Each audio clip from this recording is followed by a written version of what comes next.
First, we're going to start by reviewing long division.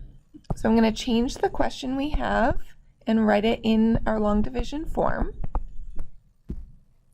The first thing we're going to do is we're going to focus on the 6 and the 8. We're looking at how many times can 6 go into 8, and it can only go once. After we determine that, we multiply the 6 times 1. We get 6, we put it underneath the 8, and then we subtract.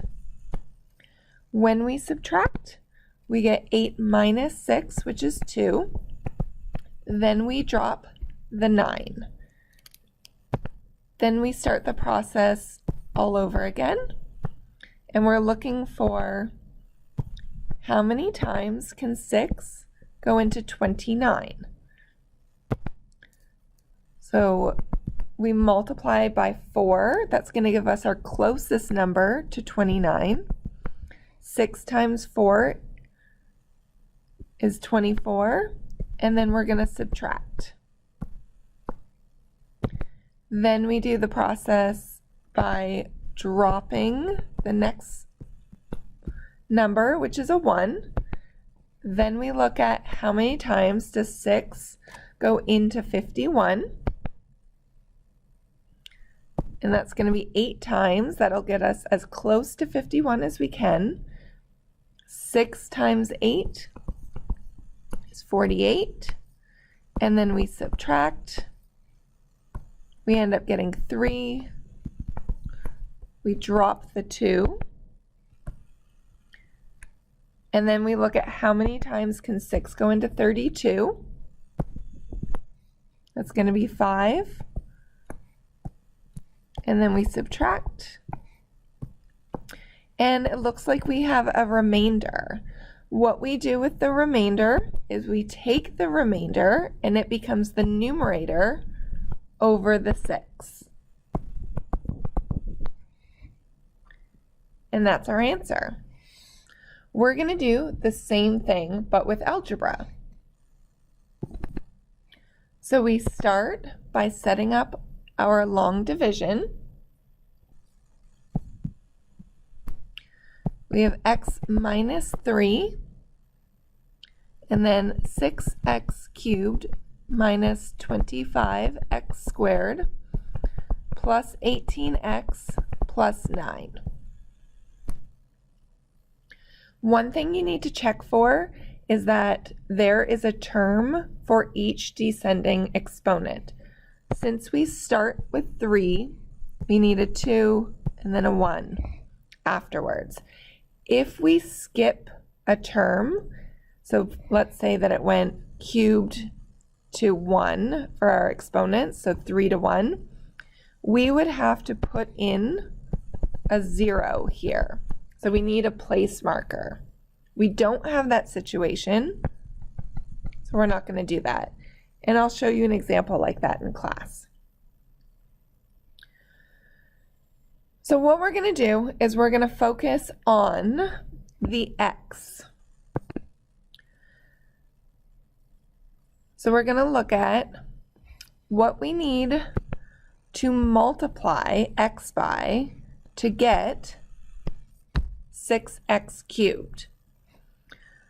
So I need to multiply it by 6x squared. After I determine that, I actually multiply the 6x squared by the x and the x minus 3. So I multiply it by each one. So I get 6x cubed minus 18x squared. Similar to long division, we subtract. The first term will always eliminate. The second term, you're going to do the math. So negative 25 minus negative 18. So you really get negative 25 plus 18. And that's going to give negative 7x squared. And then you drop the next term.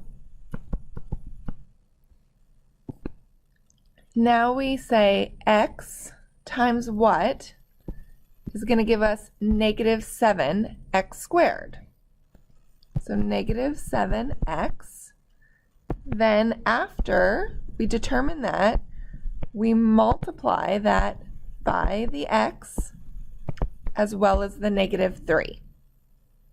So we get negative 7x squared, those should always match up, plus 21x. And then we're going to subtract. The first column will always eliminate. The second column, we have 18 minus 21. So that's negative 3x. We're going to drop the 9. Then we start again.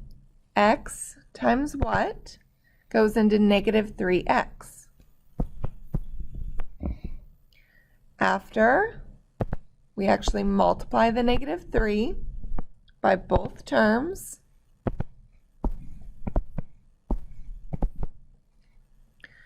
Negative 3x plus 9, and we subtract.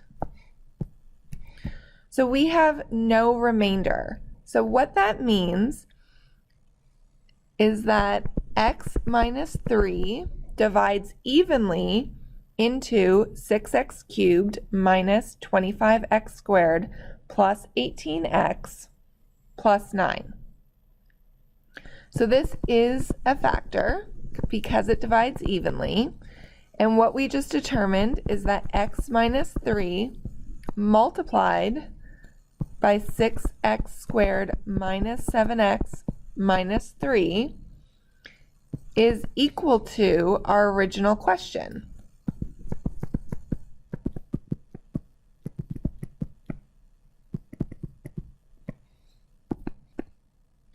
So this is a strategy that we can use when we're if we cannot factor by grouping. So we're going to do long division. So here's our original question. We're told that this is a factor, and then we found this trinomial. Then the question is, can this factor any further? So we're going to factor this trinomial.